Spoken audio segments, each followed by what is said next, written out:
Hoje é dia 21 de dezembro de 2013. São 9h15 da manhã, estou saindo de serviço na rodovia Washington Luiz, indo para casa. E nós estamos aqui em mais um Pregando pelo Caminho. O texto que eu queria meditar nessa manhã, ele se encontra em Êxodo capítulo 1, verso 12. E diz que quanto mais os egípcios afligiam o povo de Israel, mais este se multiplicava, de forma que os egípcios se enfadavam do povo de Israel. Esse texto vai nos mostrar que por mais que o homem ou qualquer outra coisa se levante contra os projetos de Deus, esses homens ou essas circunstâncias não vão ter sucesso. Para a gente entender o contexto ali, nós vamos terminar o livro de Gênesis com um bom relacionamento entre o Egito e o povo de Israel. O faraó que havia no final do livro de Gênesis era um faraó que teve um bom contato com José, que é a história que a gente já conhece. José foi governador do Egito, por conta de ter tido as revelações da parte de Deus, dos sonhos de faraó e de outras pessoas, inclusive a revelação do seu próprio sonho. Então ele veio a governar o Egito, salvou o Egito da fome, salvou todo o povo ao redor da fome e trouxe muitas riquezas para o Egito, salvou a sua própria família. Então caiu na graça do faraó que havia ali no livro de Gênesis. E o povo de Israel tinha um bom contato, um bom relacionamento com os egípcios. Já no início do livro de Êxodo, o faraó que havia naquela época fazia parte de uma nova dinastia que tinha derrubado o faraó anterior. E por conta desse feito, ele não só era desafeto do governo anterior, mas também de todos os povos que tinham um bom contato com esse governo anterior, incluindo aí o povo de Israel. Então qual era a preocupação dele? O povo de Israel era um povo numeroso. Então esse povo pode se levantar contra nós ou se aliar a alguém que se levante contra nós. Então nós temos que afligir eles, escravizar eles, nós temos que rebaixá-los de forma que eles se sintam menosprezados, se sintam reduzidos, se sintam enfraquecidos e não se levantem contra nós. Esse era o pensamento do faraó. Grande inteligência, grande sabedoria, grande astúcia. Aliás, era um homem que tinha simplesmente dado um golpe de governo. Aliás, ele era um homem que havia simplesmente entrado no lugar de alguém já poderoso. Então ele tinha conhecimento, tinha inteligência, e tudo que ele estava querendo fazer fazia muito sentido, né? Um povo que pode vir contra nós, eu vou reprimir esse povo para que ele não se levante contra nós. Aí a gente chega no texto que nós encontramos em Êxodo capítulo 1, verso 12. Quanto mais os egípcios afligiam o povo de Israel, mais este se multiplicava. Aí nessas horas nós vemos que a sabedoria de Deus é muito maior que a sabedoria do homem. Aquilo que parecia claro aos olhos do homem teve um resultado completamente diferente. Nós vemos na palavra de Deus, na verdade, que a loucura de Deus é mais sábia que os homens. Então Faraó viu que aquele plano dele contra o povo de Deus não estava tendo resultados, não estava tendo o resultado que ele queria. O povo continuava crescendo. Se a preocupação dele era aquele povo ser numeroso, aquele povo estava se tornando mais numeroso por conta daquilo que ele estava fazendo. O resultado foi o contrário do que ele esperava, porque havia a mão de Deus ali fazendo com que o povo de Israel prosperasse. Então Faraó, em mais um golpe de inteligência da parte do homem, pensou: já que eu não consigo impedir que esse povo se multiplique, eu vou impedir que eles nasçam. Chamou as parteiras e falou: ó só, menino que nascer não deixa nem sair. Durante o parto mesmo já mata e não deixa essas crianças nascerem. Faz muito sentido. Se eu interromper ali o parto de forma que essas crianças não nascem, esse povo não tem como crescer, não tem como ser mais numeroso. Mas ele não contava que as próprias parteiras eram tementes a Deus. Elas pensavam: não vou entrar numa batalha contra o Deus de Israel. Então ele tomou ali uma volta dentro do próprio povo, porque as parteiras provavelmente eram egípcias. Então ele tomou uma volta dentro do seu próprio povo. As parteiras decidiram não acatar a ordem dele, sob o risco até de serem repreendidas pela parte do rei que elas tinham. E ele não entendia, porque ele passou esse decreto e as crianças continuavam nascendo, continuavam crescendo e não estava dando resultado. Então ele chama as parteiras. As parteiras viram para ele e dizem: Faraó, as mulheres hebreias são mais fortes que as egípcias. Quando nós chegamos para realizar o parto, a criança já nasceu. Elas contaram uma meia verdade, meteram um caô para Faraó, né? Meteram um migué, porque era uma meia verdade na medida em que as hebreias eram sim mais fortes que as mulheres egípcias. Eram mulheres forjadas na dificuldade, na luta, no trabalho. Já as egípcias eram mulheres com mais regalias, então não tinha toda aquela força. Então aquilo que elas passaram para Faraó provavelmente deve ter acontecido realmente em grande parte. Dela chegar, a criança já nasceu. Mulheres fortes faziam aquela força do parto, a criança saía. Quando ela chegava, ia fazer o quê? Ia matar depois que a mãe viu que a criança nasceu com vida? Não tinha mais como realizar aquilo que Faraó estava querendo que fosse realizado. Faraó aceitou aquelas palavras e teve um novo plano. Olha só, os meninos que nascerem, joga no rio. Joga essas crianças no rio. Já que eu não consigo impedir a multiplicação deles, já que eu não consigo impedir que eles nasçam, eu vou deixar nascer, mas vou jogar no rio. Joga todos os meninos no rio. As meninas não, as meninas deixa crescer para casar com os egípcios, mas os meninos que seriam homens futuramente poderiam se levantar contra o povo egípcio, ele mandou jogar no rio. Aí nesse momento, uma filha de Levi com um outro descendente de Levi tem um bebê. Esse bebê, pela lei de Faraó, pelo decreto ali de Faraó, deveria ter sido jogado no rio. Mas seus pais conseguiram escondê-lo por cerca de 3 meses. Até os 3 meses a criança é pequena. Você consegue embrulhar ela, consegue esconder dentro de alguma coisa. O choro, dependendo da criança, é um choro mais contido, mais baixinho. Só que depois disso a criança vai desenvolvendo, chega um ponto que ela é mais notável. Já fica mais difícil você esconder, a criança se mexe mais, tem mais força para movimentar de repente alguma proteção que foi usada para escondê-la. E quando ela completou 3 meses, aproximadamente, a mãe pensou: não tem mais jeito, vou perder o meu filho.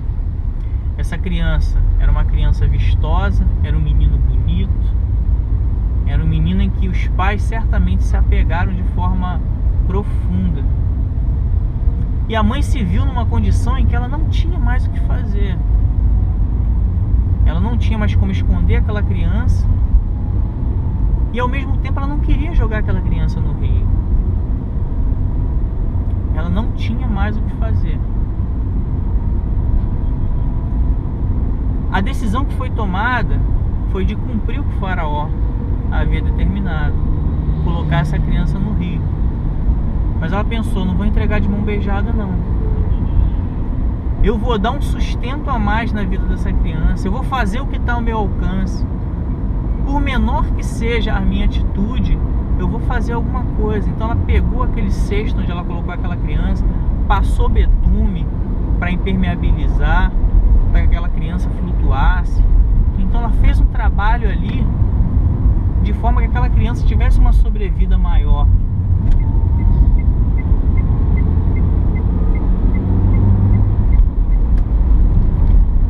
E eu fico imaginando aquela situação. Imagina você ter um filho que você gerou durante 9 meses, depois mais 3 meses de apego, de cuidado, de alimentação, de carinho, e você de repente tem que colocar o teu filho no rio para ser levado. Eu fico imaginando aquele processo de passar o betume naquele recipiente para impermeabilizar, imaginando que aquela criança seria levada,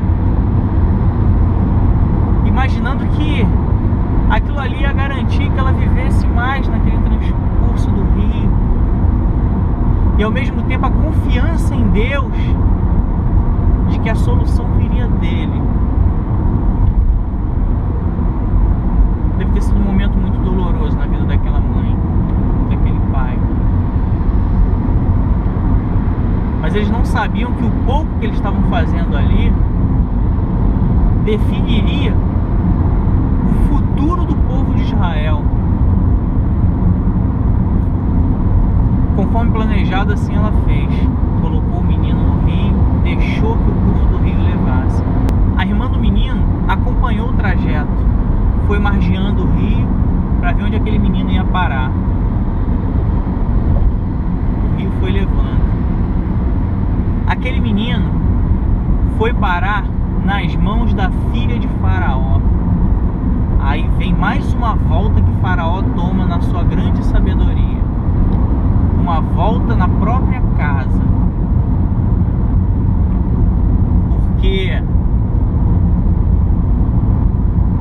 Porque se aquela filha estivesse realmente acordada com o pai, ligada aos projetos do pai, ela ia olhar, um menino no rio, é mais um no rio. Foi um decreto do meu pai, deixa esse menino embora. Mas ela viu aquele menino, se apegou a ele, viu a sua beleza, se apaixonou por aquele menino, tomou ele para cuidar.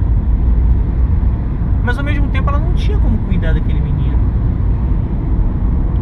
Como é que vai dar o mamar para aquele menino? Como é que ela vai alimentar aquele menino? Como é que ela vai cuidar? Ela não tinha experiência. Ela precisava de alguém que cuidasse daquela criança. A irmã do menino que estava acompanhando aquela cena viu aquilo, entrou em contato com a filha de Faraó, falou: eu sei de uma mulher que pode cuidar desse menino. A filha de Faraó: quem é essa mulher? A menina indicou a própria mãe. Indicou a própria mãe. Até a filha de Faraó, que de certa forma estava dando uma volta no pai, também levou uma volta na sua inteligência.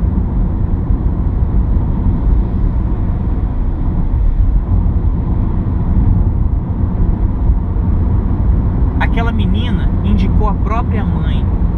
Então até a filha de Faraó, que estava sendo contrária ao próprio pai, foi contrariada na sua inteligência, levou uma volta na sua decisão, e ela pensou: vou colocar essa mulher para tomar conta dessa criança. Chamou a própria mãe do menino e ainda disse que pagaria a ela por esse serviço.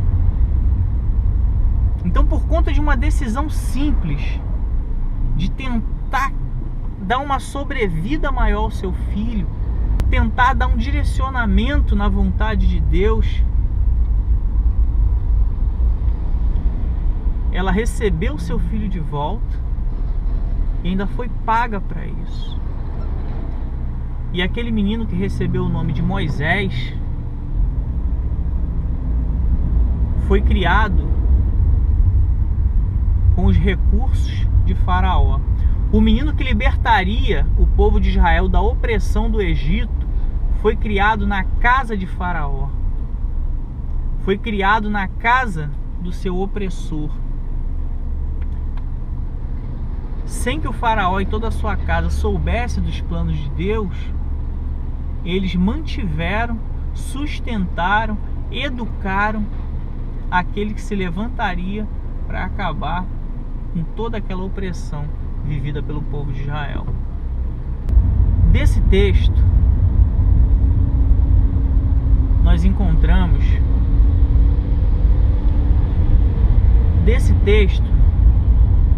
além de tudo que meditamos até aqui, nós aprendemos muitas outras coisas. Quantas e quantas vezes nos deparamos a situações em que dizemos: não tem mais jeito, não tem mais o que fazer, nós estamos no fim da linha, acabou.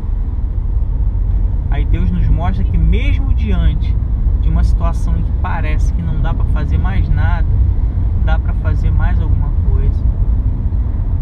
E essa coisa que fazemos, por mais insignificante que seja, pode trazer um resultado surpreendente lá na frente, porque aquela decisão está dentro do projeto de Deus, vai favorecer a vontade de Deus, vai favorecer o cumprimento da vontade de Deus. Então, diante de uma situação em que você possa dizer que não tenho mais o que fazer, passa um betumezinho, sustenta um pouco mais.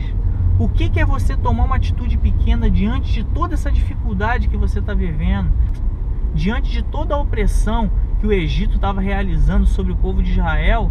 O que é você preparar um cestozinho, passar um betume, ter um cuidado maior com um filho? Diante de tudo que você está vivendo, não sei quais são os problemas que cada um vive, diante de todos os problemas que você está vivendo hoje, o que é você chegar e fazer um carinho na sua esposa, no seu filho, na sua filha? O que é você pedir perdão por uma atitude que você tenha cometido? Uma atitude, por menor que seja, que tomemos hoje, pode trazer resultados grandiosos, não só na nossa vida, mas também na vida daqueles que estão diante de nós, dos nossos descendentes diretos, bem como na vida de todas as gerações que virão após os nossos filhos. Certamente que a mãe de Moisés, quando estava preparando aquela criança, quando estava preparando o seu filho para viver um pouco mais, para sustentar um pouco mais a vida dele, ela não imaginava o que Deus traria através daquele menino. Ela não sabia que aquele filho, através do poder de Deus, abriria o Mar Vermelho para todo o povo de Israel passar. Mas ainda assim ela fez. Aquilo que é possível que façamos hoje, por menor que seja, não traz para nós a visão das suas consequências. Nós não conseguimos enxergar o que vai acontecer a partir dessa atitude daqui a 20 anos, daqui a 30 anos, daqui a 40 anos. Mas esteja certo, se essa atitude sua estiver no caminho de Deus, se a tua vida estiver diante do Senhor, se a tua vida, a tua família estiver nos projetos de Deus, estiver caminhando com o Senhor, uma atitude, por menor que seja, vai trazer resultados que talvez você não conheça, mas que certamente farão a diferença na sociedade, quem sabe no mundo. Então, meu irmão, faz a tua parte, toma a atitude que for possível tomar para mudar esse quadro, e esteja certo que ainda que um povo se levante contra você, quanto mais esse povo, ou quanto mais esse homem, ou quanto mais essa situação se levantar contra você, mais você vai prosperar, mais você vai multiplicar, mais você vai crescer, mais Deus vai operar em teu favor. Então não olha para a situação e ache que está tudo perdido. Não olha para a situação e acha que só falta você jogar tudo pro alto.